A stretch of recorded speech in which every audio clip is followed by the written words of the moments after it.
सबसे पहले भगवान कृष्ण का ध्यान करें। कदम मूले गायंत गोपालम वन मालिनम। अब कृष्ण चक्र पर मंत्र बोलते हुए केसर की बिंदी लगाएं। अब सिद्ध सम्मोहन माला से मंत्र की 11 माला का जाप करें। अब आपके पास आने वाले सभी स्त्री पुरुष आपकी ओर आकर्षित हो रहे हैं। हे महामाया, सुबह के पहले पल से आखिरी पल तक और शाम से सुबह तक मैं जो कुछ भी करता हूं वो सब आपकी ही आराधना है। जय श्री राम। प्रिय श्रोताओं, जय हो बाबा नीम करौली महाराज की, जय हो गुरुदेव नारायण दत्त श्रीमाली जी की। एक और ज्ञानवर्धक एपिसोड में आपका स्वागत है।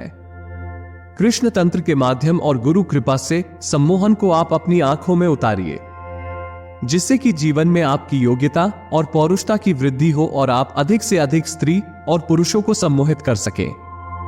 भगवान श्री कृष्ण की आंखों में अद्भुत सम्मोहन था और उस सम्मोहन के कारण ही एक क्षण में ही गोपियां मंत्रमुग्ध होकर नाच उठती थी और साथ ही नाच उठती थी संपूर्ण प्रकृति, जल, वायु और सृष्टि का हर एक कण कण।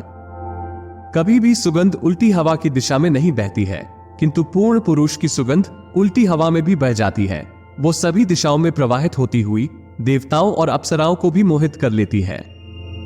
ऐसी ही सुखदायक सुगंध सदैव भगवान श्री कृष्ण की दिव्य देह से बहती रहती थी और सुखदायक सुगंध उन क्षणों में और भी तीव्र हो उठती थी जब भगवान श्री कृष्ण बांसुरी को होठों से लगाकर दिव्य संगीत को वायुमंडल में फैला देते थे। आखिर भगवान श्री कृष्ण के व्यक्तित्व में ऐसा क्या था जिससे सभी जीव जंतु, पशु पक्षी, नर नारी, देवी देवता आनंद के सागर में डूब जाते थे? भगवान श्री कृष्ण के पास कौन सी शक्ति या कौन सा ज्ञान था जिससे वे महापुरुषों की भीड़ में भी अद्वितीय स्थान पर खड़े थे? इस वीडियो के अंत तक मेरे साथ बने रहिए और जान जाइए कि कैसे आप भी भगवान श्री कृष्ण की तरह शक्तिशाली सम्मोहन साधना प्राप्त कर सकते हैं। यह साधना आपकी आंखों में ऐसी शक्ति उत्पन्न करेगी जिसके बाद आप जिस किसी को भी देखेंगे वह आपके वश में हो जाएगा।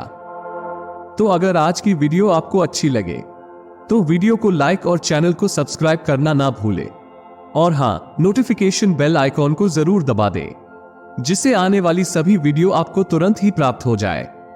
उनके आकर्षक व्यक्तित्व और उनकी बांसुरी के बीच या उनके पीले वस्त्र और उनके मोर मुकुट के बीच में क्या संबंध था? भारतवर्ष में युगों से ही महर्षियों और योग मुनियों ने मन पर विजय पाने के लिए अनेकों प्रयास किए हैं, क्योंकि साधनाओं के कारण उन्होंने बहुत पहले ही जान लिया था कि जीवन में पूर्णता पाने हेतु मन का नहीं, आत्मा का विकास होना आवश्यक है। इसी उद्देश्य की पूर्ति के लिए अध्यात्म का विकास हुआ और इस अध्यात्म के केंद्र में था मन के मोहन की साधना। मन का मोहन यानी सम्मोहन, क्योंकि जब तक स्वयं के विचार और स्वयं की शक्ति पूर्ण रूप से केंद्रित नहीं होगी तब तक आत्मा की सुगंध का जीवन में प्रवाहित होना भी संभव नहीं है। जिसने अपनी आंखों में सम्मोहन को उतार लिया उसके शरीर के चारों ओर वैसा ही एक स्वर्णिम आभा मंडल उत्पन्न हो जाता है। लेकिन इस आभा को देखने की क्षमता किसमें है? कभी कभी ही वो क्षण आता था जब भगवान श्री कृष्ण के प्रेम में मंत्रमुग्ध गोपियां सब कुछ स्पष्ट रूप से देख पाती थी। आप सभी सोचते होंगे कि जिसके पास ये शक्ति है वो अपनी आंखों और सम्मोहन से किसी के भी दिलो दिमाग पर नियंत्रण कर सकता है, लेकिन सच्चाई इसके विपरीत है। वे बस अपने मन को मोहित कर उसे एकाग्र कर देते हैं और पूरी तरह शांत कर देते हैं।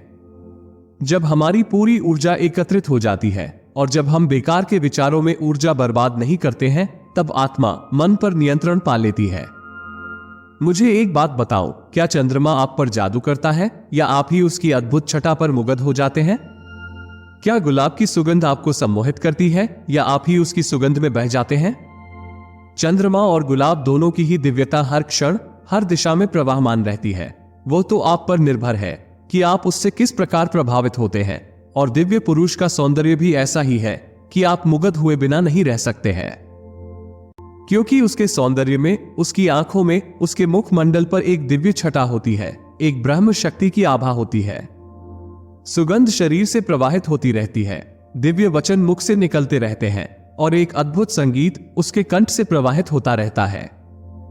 वो मनुष्य स्वयं कुछ नहीं करता है, क्योंकि उसे कुछ करने की आवश्यकता नहीं है, कोई इच्छा नहीं है, कोई आकांक्षा नहीं है, लेकिन उसकी दिव्यता सभी को प्रभावित करती है, चाहे वे पुरुष हो या महिला, सजीव हो या निर्जीव।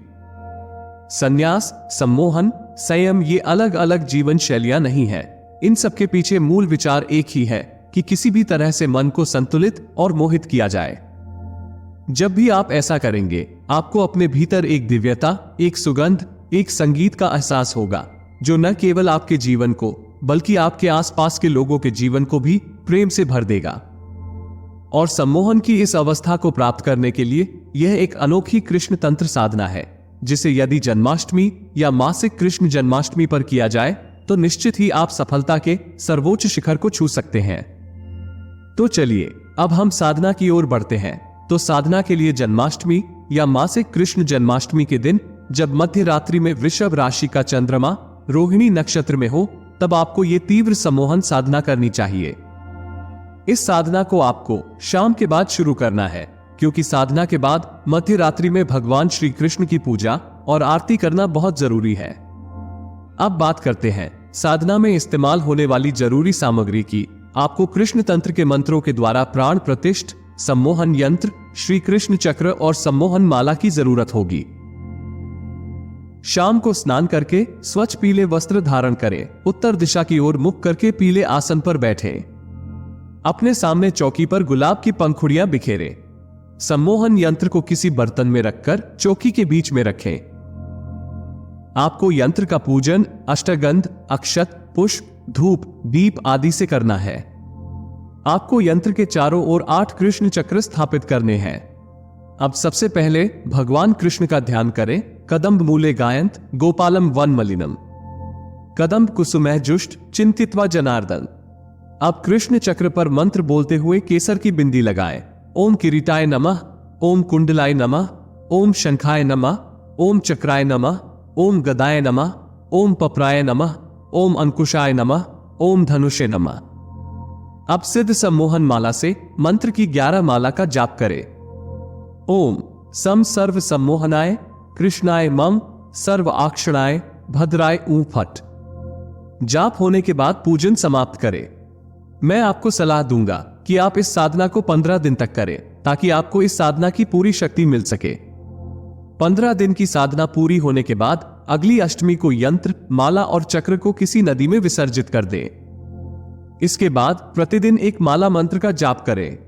आपको अपने अंदर एक नई चेतना शक्ति का अनुभव होगा।